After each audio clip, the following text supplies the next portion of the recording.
Assalamualaikum warahmatullahi wabarakatuh. USM News kembali hadir menjumpai Anda. Beragam informasi menarik akan kami sajikan untuk Anda dalam 30 menit ke depan. Bersama saya Nawamuti. Berikut USM News selengkapnya.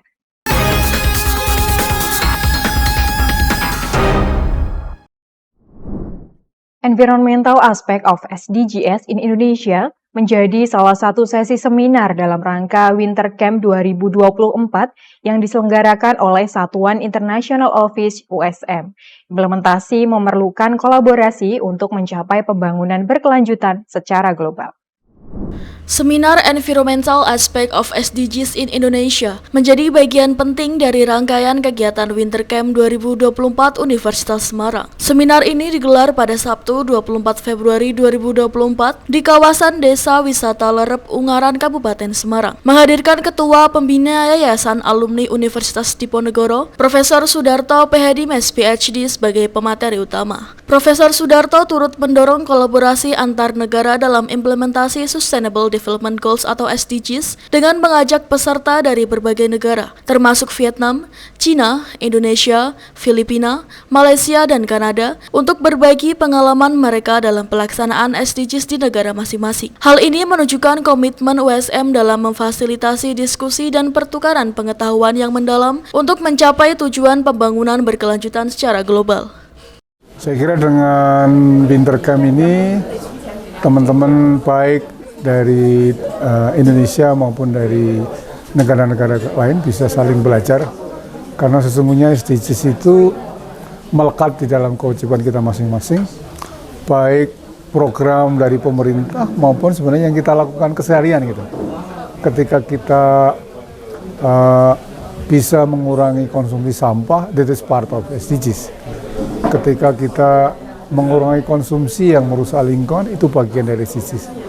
Ketika kita mengurangi energi di rumah kita, di kantor kita, di perusahaan kita, adalah bagian dari SDGs.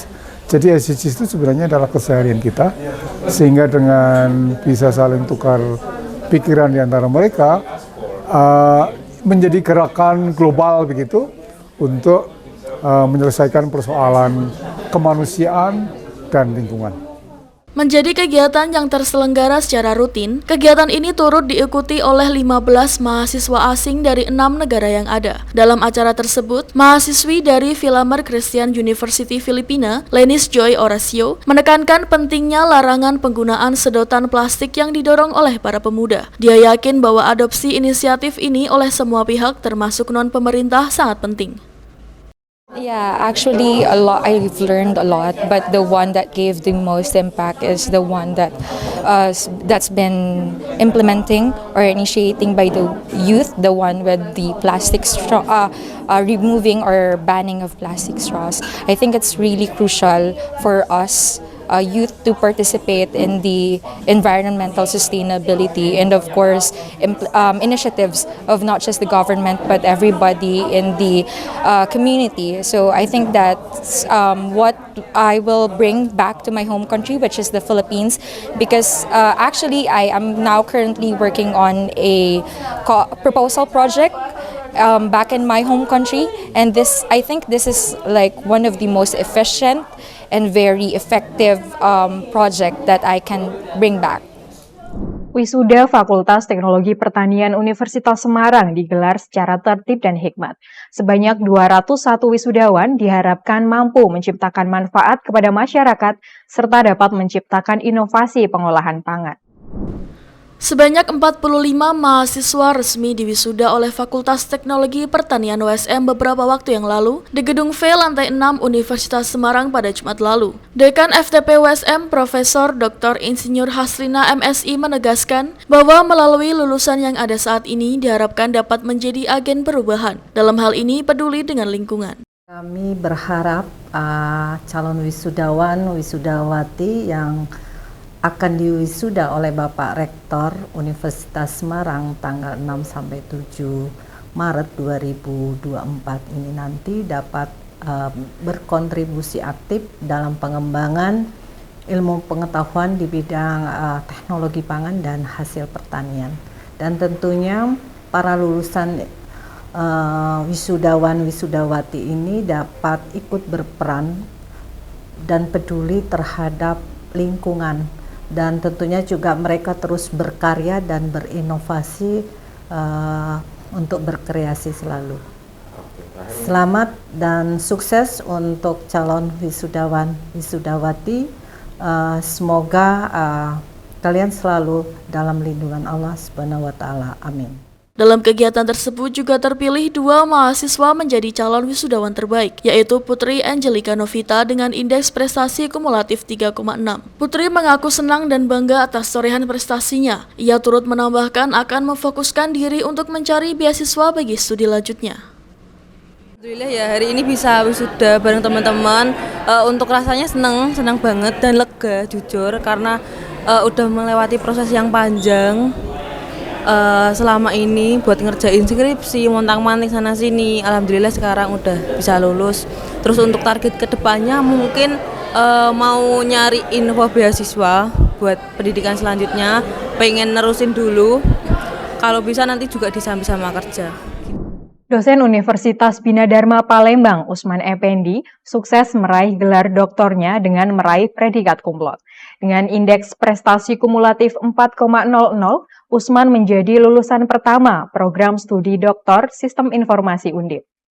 Dosen Universitas Bina Dharma Palembang, Usman Effendi, berhasil meraih gelar doktor usai mempertahankan disertasinya pada ujian disertasi program studi doktor Sistem Informasi Sekolah Pasca Sarjana Universitas Diponegoro dan meraih predikat cum laude dengan EPK 4,0 pada Senin 26 Februari 2024 di gedung TTBA Sekolah Pasca Sarjana Undip. Dr. Usman Effendi melakukan penelitian dengan judul Pengembangan Model Penilaian Kota Pintar menggunakan crowdsourced data dan long source stem memory berbasis general system teori.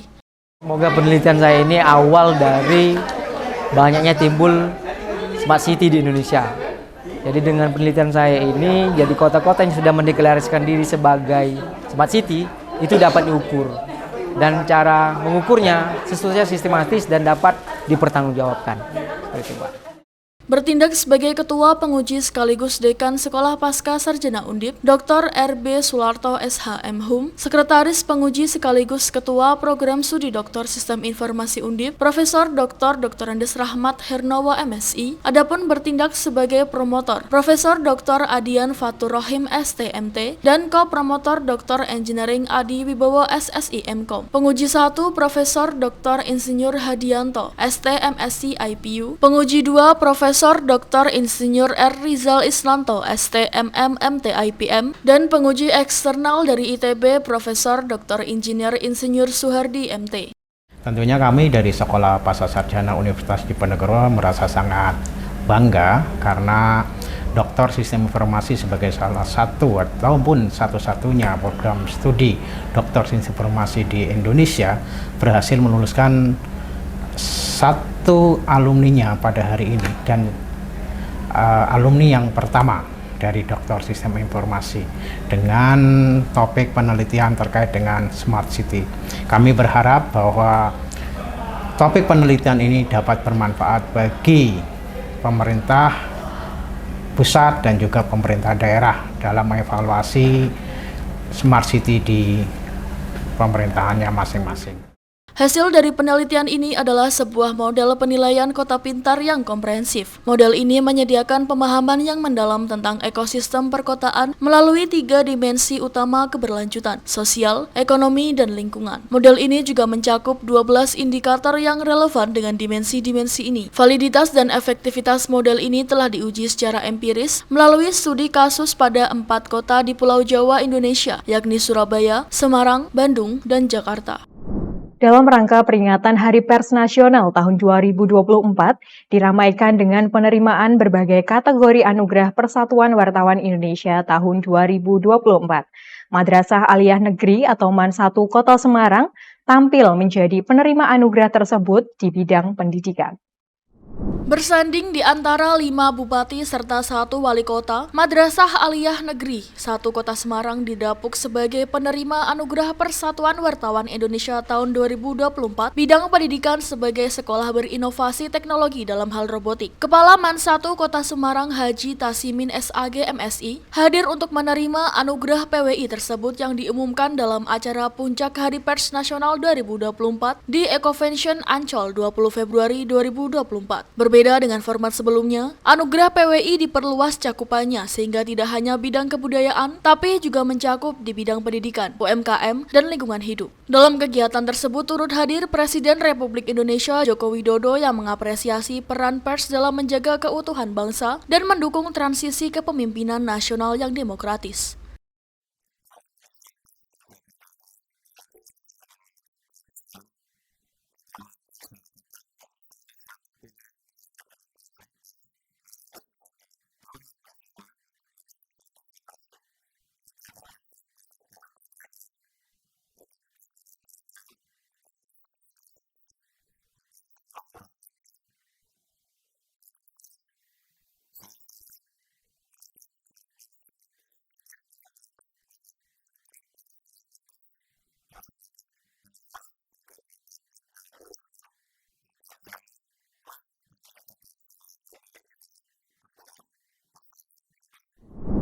Komitmen UB untuk mendukung perjuangan Palestina terus berlanjut. Kali ini UB menyerahkan bantuan dana sebesar 619 juta melalui Lazismu dan Mercy untuk disalurkan kepada rakyat Palestina.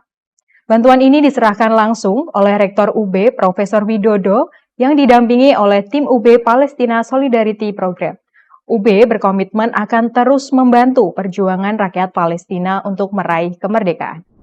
Pasca deklarasi dan pembentukan UB Palestina Solidarity Program, Universitas Brawijaya menyerahkan bantuan donasi untuk Palestina. Bantuan sebesar 619 juta ini diserahkan melalui Lazismu dan Mercy yang memiliki jejaring hingga Palestina. Rektor UB Profesor Widodo mengucapkan terima kasih kepada semua pihak yang telah berdonasi. UB akan terus bergerak untuk rakyat Palestina.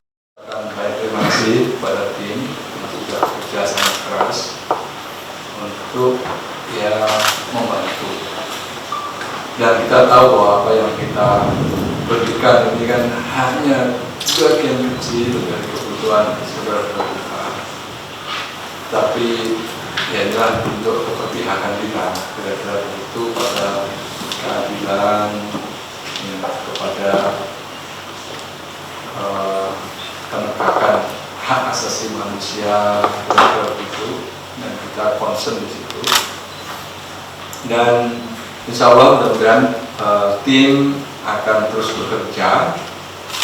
Ya, kita berharap bahwa akan ada penggalangan dana dan kegiatan-kegiatan lain ke depan, jadi tidak berhenti di sini.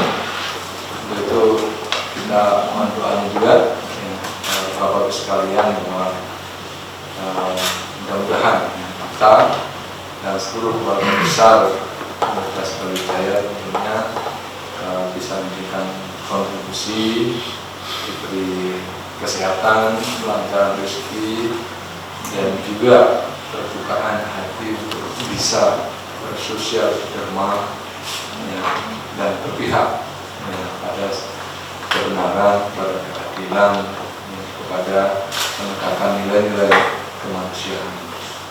Ketua Tim UB PSP Profesor Setio Widagdo menjelaskan bahwa UB melalui Dewan Profesor telah membentuk 4 divisi untuk membantu perjuangan rakyat Palestina. Tim terus bergerak melakukan berbagai upaya untuk menggalang dukungan dari berbagai potensi yang ada. Pada tanggal 19 Desember 2023 itu UB khususnya Dewan Profesor itu membentuk satu tim yang disebut dengan UB Palestine Solidarity Program.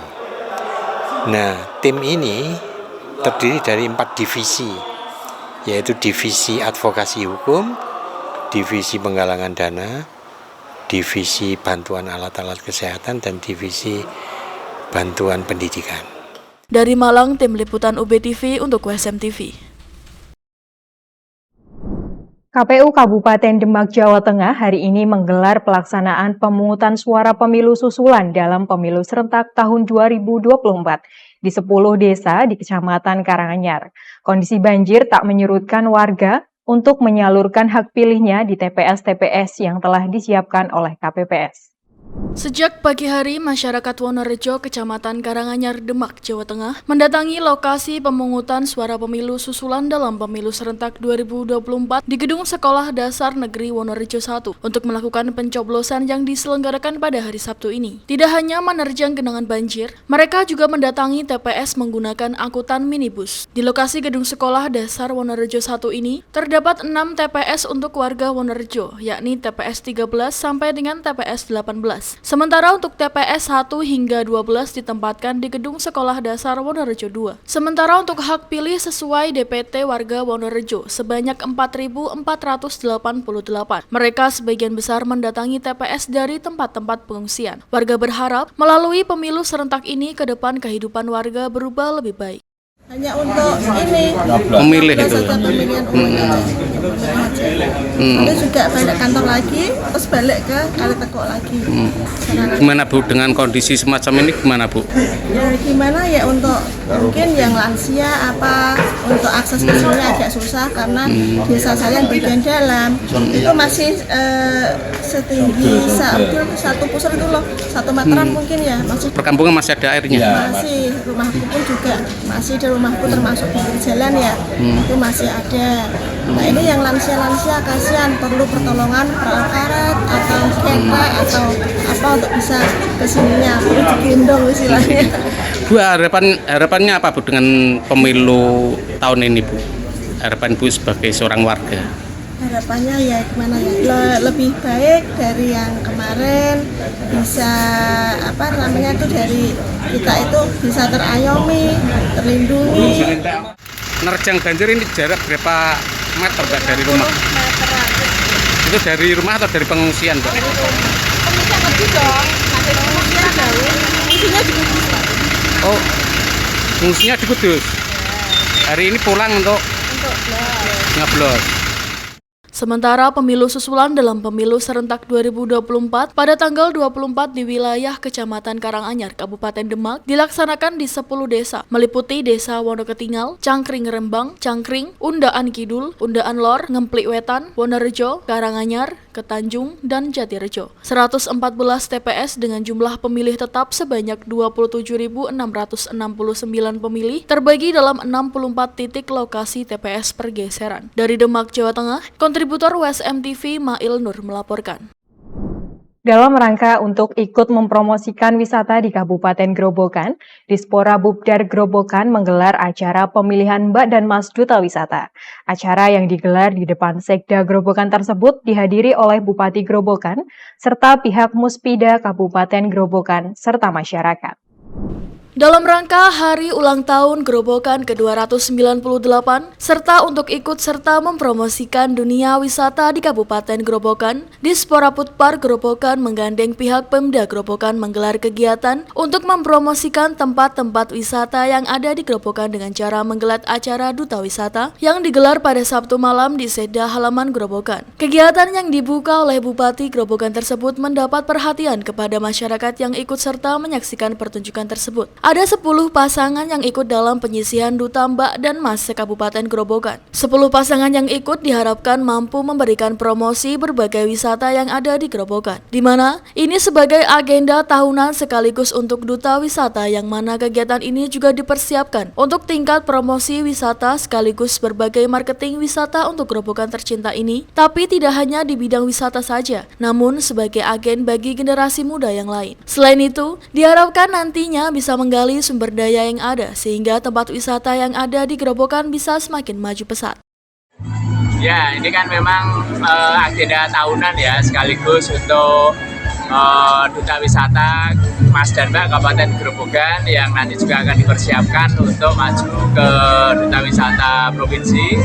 Sampai itu juga memang untuk membuat mereka bisa menjadi marketing bagi pariwisata di Kabupaten Grobogan.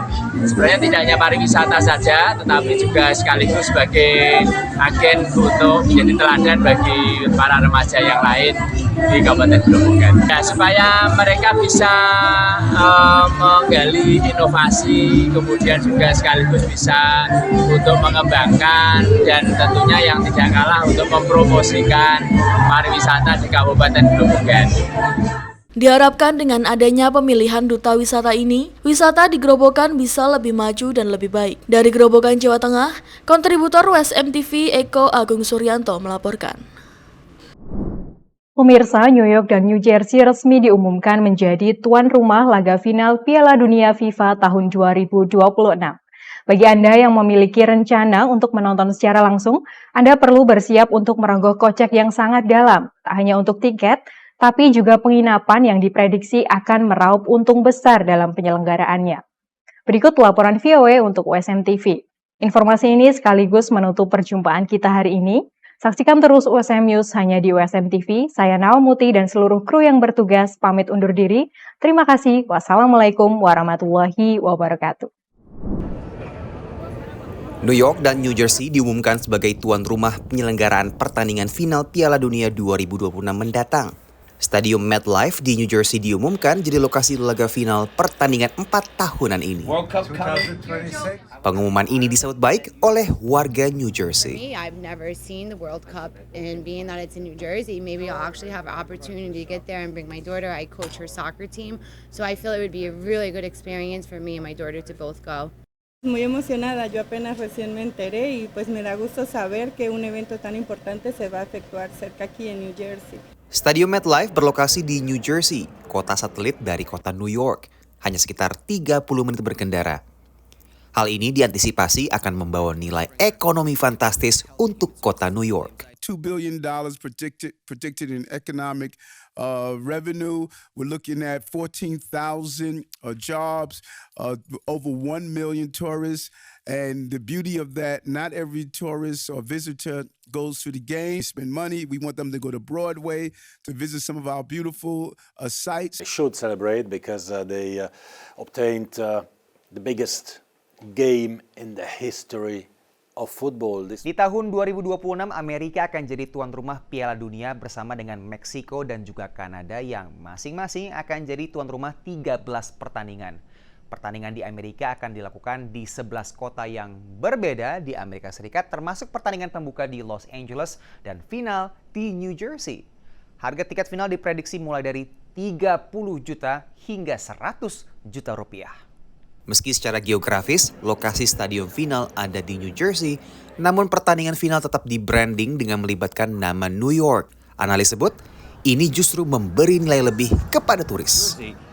So it makes it ideal situation. That's why New York, New Jersey combination, because many international tourists, let's face it, they don't know New Jersey, right? So, and they know New York, and they might not even realize the proximity to New York City.